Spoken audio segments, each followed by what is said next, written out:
Beda proses kasus Ustadz Maher dan Denny Siregar, begini alasan Polri.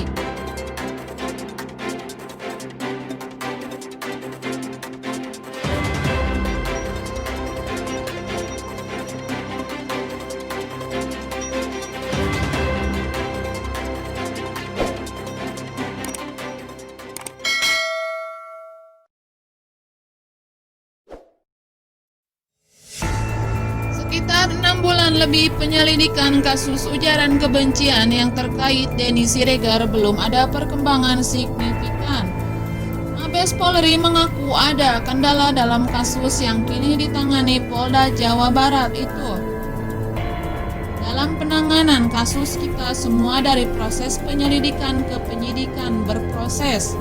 Memang di sana sudah saya tanyakan kepada Diskrimsus Polda Jabar ada kendala-kendala permasalahan. Rangka Ropenmas Divisi Humas Polri Brigjen Awi Setiono dalam konferensi persnya Jumat 4 Desember. Menurut Awi, kendala tersebut terkait saksi dengan capture yang ada sampai saat ini masih belum terpenuhi. Sehingga kata Awi, orang-orang yang ada di dalam gambar itu sampai sekarang masih dicari. Namun ia menegaskan bahwa semua kasus termasuk kasus Denny Siregar akan ditangani secara profesional dan proporsional oleh petugas. Jadi kita tunggu saja, tegas Awi. Di sisi lain, kasus ujaran kebencian yang menjerat Sony Era Nata alias Maher Atwailibi sangat cepat ditangani. Bahkan hanya dalam hitungan hari saja, tersangka Sony yang juga terjerat kasus terkait Undang-Undang Informasi dan Transaksi Elektronik atau ITE sudah ditangkap dan dilakukan penahanan. Terkait dua kasus itu, Awi meminta agar tidak dilihat dari luarnya saja. Perlu saya sampaikan, case per case tidak sama, jangan dilihat dari covernya saja. Mungkin pasal boleh sama, tapi dalam penanganan kasus kita semua dari proses penyelidikan ke penyidikan itu berproses, jelas Awi. Denny Siregar sebelumnya telah dilaporkan ke polisi terkait pernyataannya dalam status Facebooknya pada 27 Juni 2020.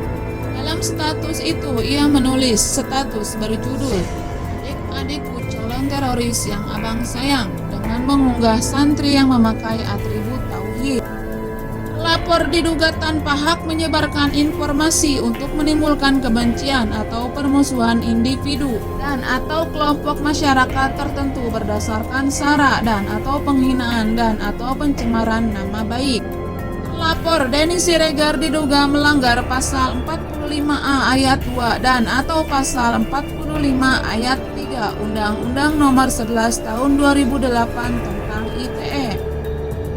Sebelumnya Direktur Reserse Kriminal Khusus Reskrimsus Polda Jabar, Komisaris Besar Polisi Yafed Duma Parembang, mengatakan kasus dugaan pencemaran nama baik santri dengan terlapor Denny Siregar sampai saat ini masih dalam tahap klarifikasi dan penyelidikan, sehingga kepolisian tak menggunakan istilah pemanggilan, sehingga tidak dikenal istilah surat panggilan, adanya undang-undang klarifikasi, kata Yafed kepada republika.co.id Selasa 6 Oktober.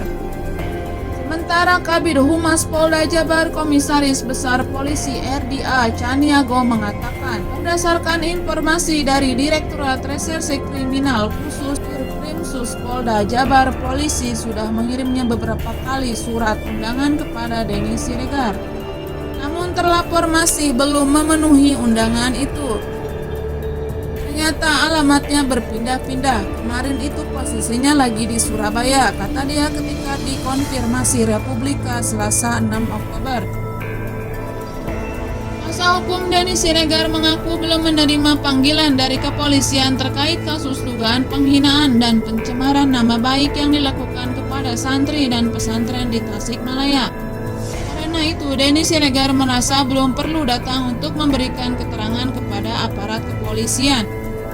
Belum tahu kita, belum ada undangan pemanggilan, kata kuasa hukum Denny Siregar Muannas Alaidid saat dikonfirmasi Republika Selasa 6 Oktober.